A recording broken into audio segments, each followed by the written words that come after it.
Okay.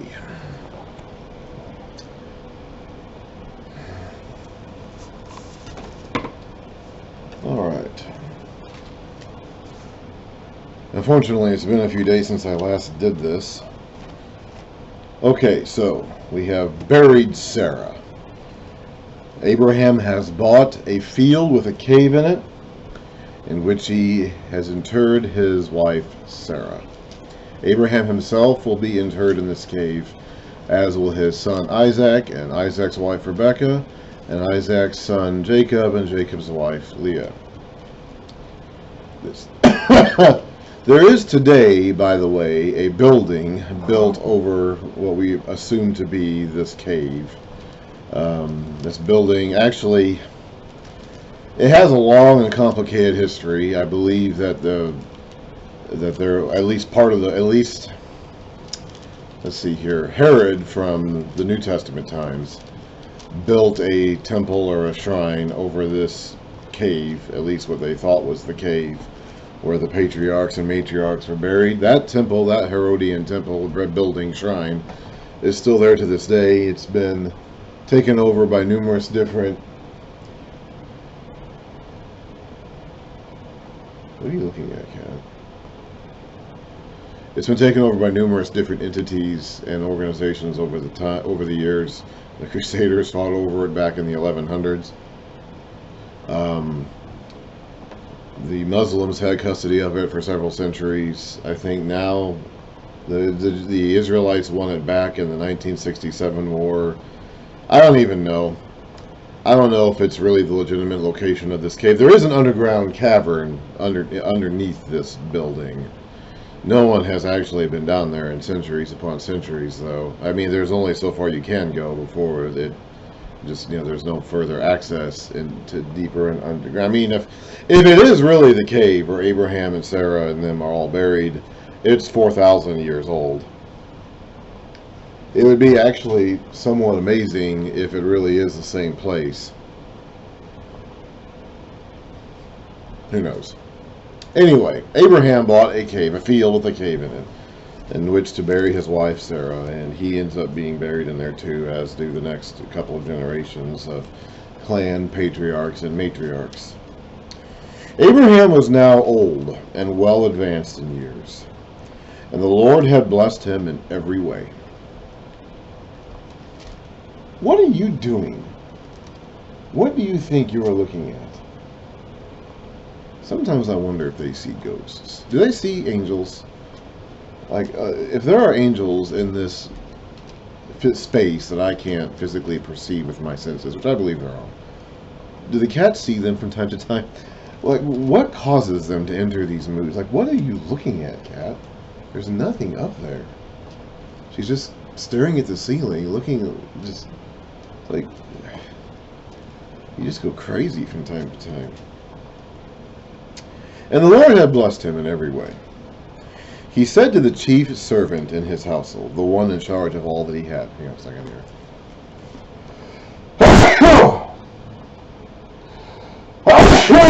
Wow. We'll see if that continues. I usually sneeze in pairs, but if it comes out again, then I'm probably going to have to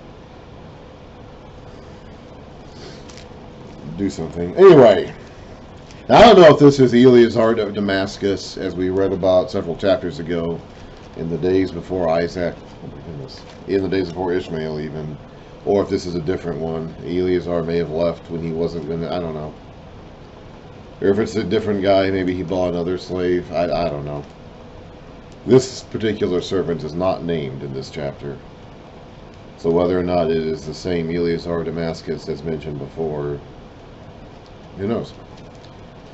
He said to the chief servant of his household, the one in charge of all that he had, "Put your hand under my thigh."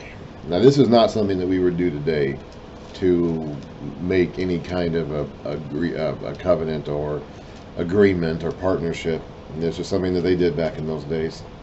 "I want you to swear by the Lord, the God of heaven and the God of earth, that you will not get a wife for my son from the daughters of the Canaanites, among whom I am living. So he does not want anyone, he's seen what happens when these people mingle with the native people of the land. He saw that with Lot and his family, how badly they turned out. So he doesn't want to have anything to do with the people, his son, I should say, his son to have anything to do with the people of that area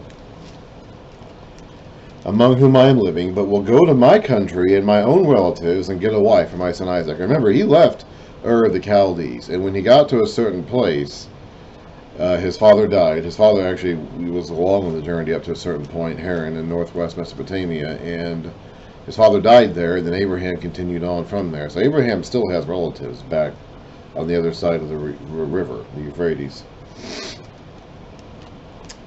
The servant asked him, "What if the woman is unwilling to come back with me to this land? Shall I then take your son back to the country you came from?" "Make sure that you do not take my son back there," Abraham said. "The Lord, the God of heaven, who brought me out of my father's household and my native land, and who spoke to me and promised me on oath, saying, 'To your offspring I will give this land.'" Now remember, Moses is reading this out loud to the generation who are supposed to take custody of this land. "He will send his angel before you, so you can get a wife for my son from there. If the woman is unwilling to come back with you, then you will be released from this oath of mine. Only do not take my son back there. That would endanger the covenant promise of God. Well, the land that they're supposed to inherit is this land, not that land. They left that land. That land has not been promised to them. This land has been." So the servant put his hand under the thigh of his master Abraham. I don't know if this is an expression of vulnerability, of putting your hand under someone's thigh, an expression of posterity, because that's close to the region where your seed is in your loins, or what exactly. We don't do this. Okay, but they did this apparently. So his servant put his hand in the thigh of his master Abraham and swore an oath to him concerning this matter. Abraham himself is too old to make this journey. His traveling days of these long journeys across long spaces of time are done. Then the servant took 10 of his master's camels and left, taking with him all kinds of good things from his master. So he's going to compensate this woman's family for their daughter by giving them things. Very common. You buy a woman with a bride price. You pay her family things in order to get the woman herself. He set out for Aram Naharaim, my footnotes say that is northwest Mesopotamia, and made his way to the town of Nahor. He had the camels kneel down near the well outside the town. It was toward evening, with the time the women went out to draw water, or go out to draw water. Let's go all the way back here to the beginning of Abraham's story, the family records of Terah.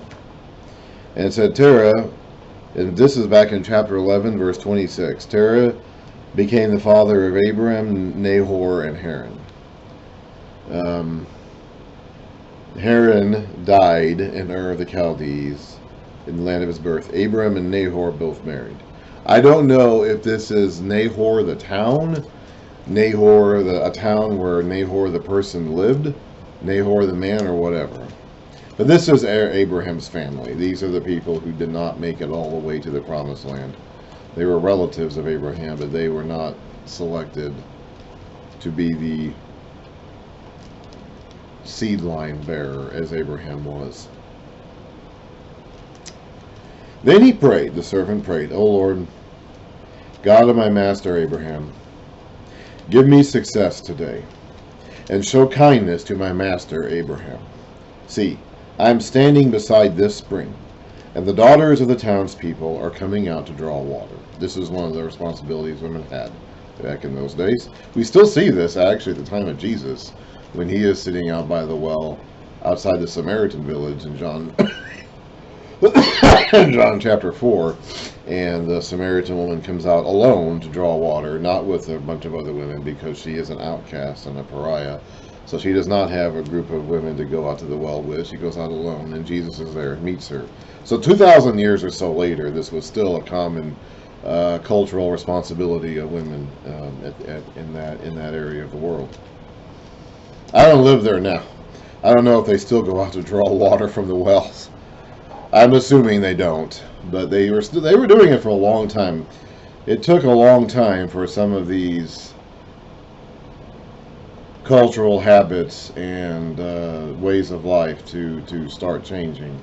I mentioned earlier about the covenant that Abraham made with God, or God made with Abraham, and back in Genesis 15, that whole covenant process of cutting the animals up. And if I remember correctly, I read about Alexander the Great doing a similar thing with his troops after his father's death. I don't know the exact circumstances of that. It's a little fuzzy in my mind right now, but that was in the 30s BC. So 1700 years later. It took a long time for the customs of the world to change in some ways. May it be, so he's still praying, may it be that when I say to a girl, please let down your jar so that I may have a drink, and she says, drink, and I'll water your camels too, let her be the one you have chosen for your servant Isaac. By this I will know that you have shown kindness to my master. This would involve extra work for this girl. She would have to water not only the servant, but also all of his camels. So she would have to go down into the well and fill up her jar and come back up out again. He's got 10 camels with him. So she'd have to make this trip up to 10 times. I'm not exactly sure how much the camels could drink. Or how many, I mean, she has 10 camels to, she got the servant and 10 camels to water. So theoretically, she'd be making this trip up and down out of the well at least 11 times. One for the servant and one for each of the camels. Assuming the camels all drink out of one jar. Cat, I don't want you messing with that. Not a good idea, Cat. Before he had finished praying, Rebekah came out with her jar on her shoulder. Now we were introduced to Rebekah at the end of the previous chapter when we talked about Abraham's extended family. And it says in chapter 22, verse 20, sometime later Abraham was told, Milcah is also a mother. She has borne sons to your brother Nahor. Uz, the firstborn, Buz, his brother, Kemuel, blah, blah, blah, blah, blah, and Bethuel.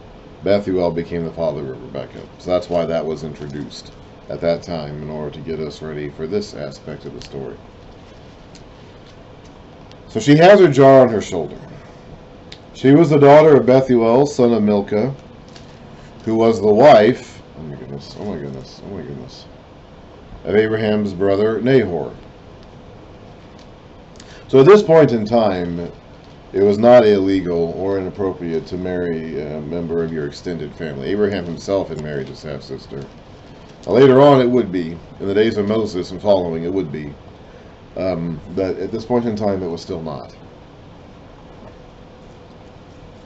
The girl was very beautiful, a virgin. No man had ever lain with her. She went down to the spring, filled her jar, and came up again. The servant hurried to meet her and said, please, give me a little water from your jar. What are you doing? Stop this right now. Stop this right now. Why are you looking at me like that, Ken? Drink, my lord, she said, and quickly lowered the jar to her hands and gave him a drink. Yeah, what? You're just kind of sitting there. What do we got down there? Blah, blah, blah, blah, blah, blah. I can't reach you, cat. Drink, my lord, she said, and quickly lowered the jar to her hands and gave him a drink. After she had given him a drink, she said, I'll draw water for your camels too, until they have finished drinking. So she quickly emptied her jar into the trough. So they must have had a trough there for the camels to drink out of. Ran back to the well to draw more water, and drew enough for all his camels. I don't know how many trips up and down she's making here. She's taking the water, pouring it into a trough, going down and getting more. I have no idea how many trips this is taking, how much each of these camels can drink. They're all drinking out of the same trough. But this would involve quite a lot of physical effort. Without saying a word, the man watched her closely to learn whether or not the Lord had made his journey successful. So he's sitting there, probably sitting, maybe standing, while watching this girl. I'm assuming all the other women have come and gone. They've come, filled up their jars, and left. I'm assuming by this time. When the camels had finished drinking, the man took out a gold nose ring, weighing a beka. According to my footnotes down here, a beka is 1/5 of an ounce, about 5.5 grams. And 2 gold bracelets weighing 10 shekels. And according to my notes down here, that's about 4 ounces, about 110 grams. Then he asked, "Whose daughter are you? Please tell me, is there room in your father's house for us to spend the night?" She answered him, "I am the daughter of Bethuel, the son that Milcah bore to Nahor." And she added, "We have plenty of straw and fodder, as well as room for you to spend the night." Then the man bowed down and worshipped the Lord, saying, "Praise be to the Lord, the God of my master Abraham, who has not abandoned his kindness and faithfulness to my master. As for me, the Lord has led me on the journey to the house of my master's relatives." The girl ran and told her mother's household about these things, so she's excited. Now Rebekah had a brother named Laban, so her father's name is Bethuel and her brother's name is Laban. And he hurried out to the man at the spring. This would have to be the brother who is... I'm not sure how many brothers she had. I mean, we read about a whole bunch of them. Let's take a look here. That's Bethuel. Actually, that's Bethuel's brothers. You know, hey, I don't know how many sons Bethuel had.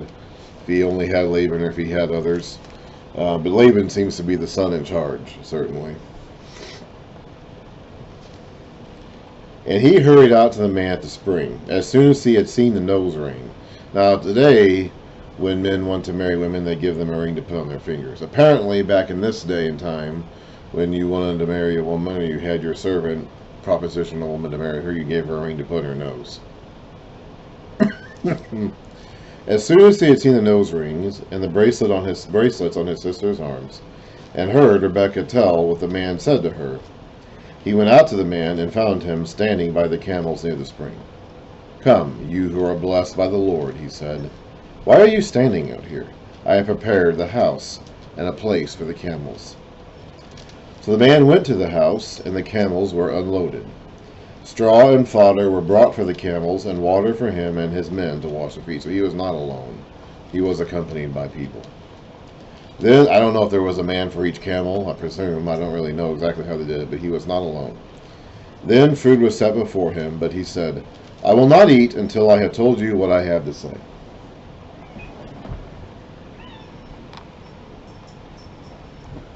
You're gonna choke on that thing, cat.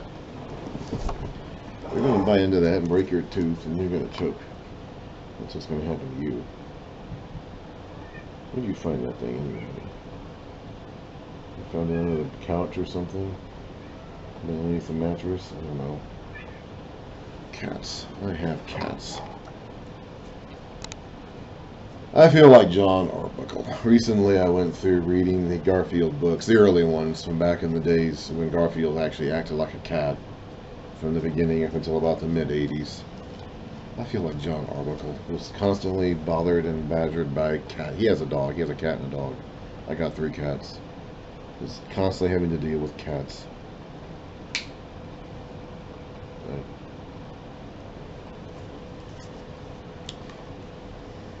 "Then tell us," Laban said. So he said, "I am Abraham's servant." They would know Abraham because he is their kinsman. "The Lord has blessed my master abundantly, and he has become wealthy. He has given him sheep and cattle, silver and gold, men servants and maidservants, camels and donkeys.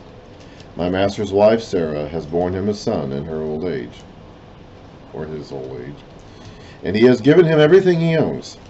And my master made me swear an oath and said, 'You must not get a wife for my son from the daughters of the Canaanites, in whose land I live, but go to my father's family and to my own clan, and get a wife for my son.'"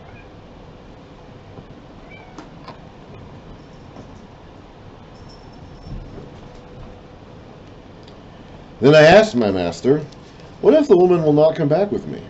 He replied, The Lord, before whom I have walked, will send his angel with you and make your journey a success, so that you can get a wife for my son from my own clan and from my father's family. Then when you go to my clan, you will be released from my oath, even if they refuse to give her to you. You will be released from my oath. It doesn't necessarily matter, at least not too much, whether the girl herself was interested in going. She's not really the one making the decision here. It would be her father and her brother who would make the decision. Drop that. I don't want you putting that in your mouth.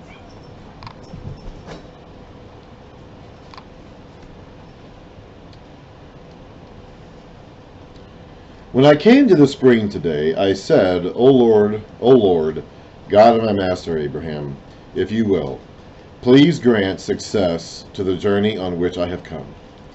See, I am standing beside this spring. If a maiden comes out to draw water, and I say to her, please let me drink a little water from your jar, and if she says to me, drink, and I'll draw water for your camels too, let her be the one the Lord has chosen for my master's son. Before I finished... You okay? You okay?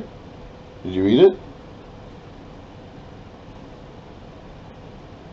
You're not choking on it, at least. I wouldn't be surprised if you swallowed it accidentally.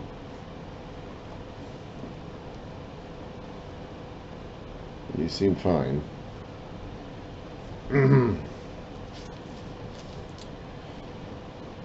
Before I finished praying in my heart, so he was silently praying. He was not speaking out loud. It was all a thought in his mind, a prayer in his heart.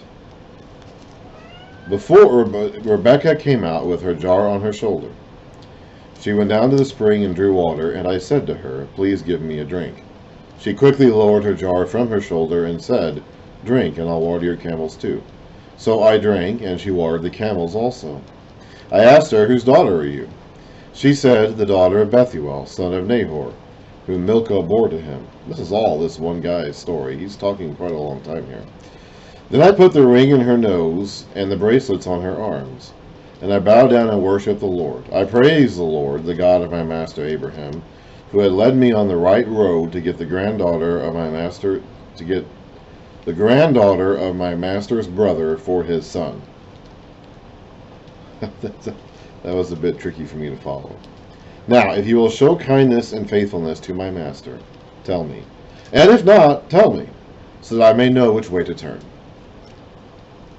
Laban and Bethuel answered. Now remember, they're answering here. It really isn't up to Rebekah whether she goes or not. It's going to be up to her father and her brother. This is from the Lord. We can say nothing to you one way or the other. Here is Rebekah. Take her and go, and let her become the wife of your master's son, as the Lord has directed. Now Rebekah wouldn't have said no anyway, but their choice really wasn't going to be up to her. We saw how excited she was for it when she ran to her mother's house to tell them all this stuff.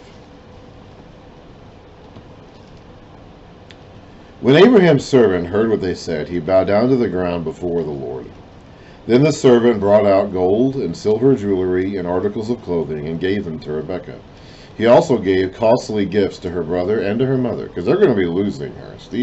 She's going to be leaving them and going to spend the rest of her life with Isaac out in Canaan, in the land of Canaan.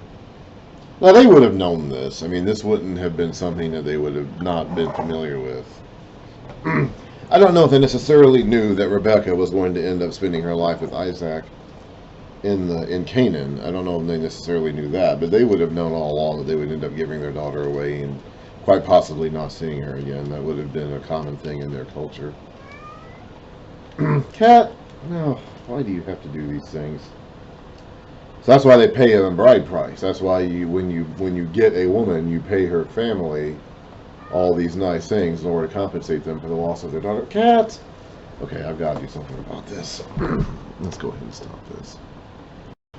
Okay. All right. The cat has been dealt with. The cat has been dealt with. She will not bother us again tonight.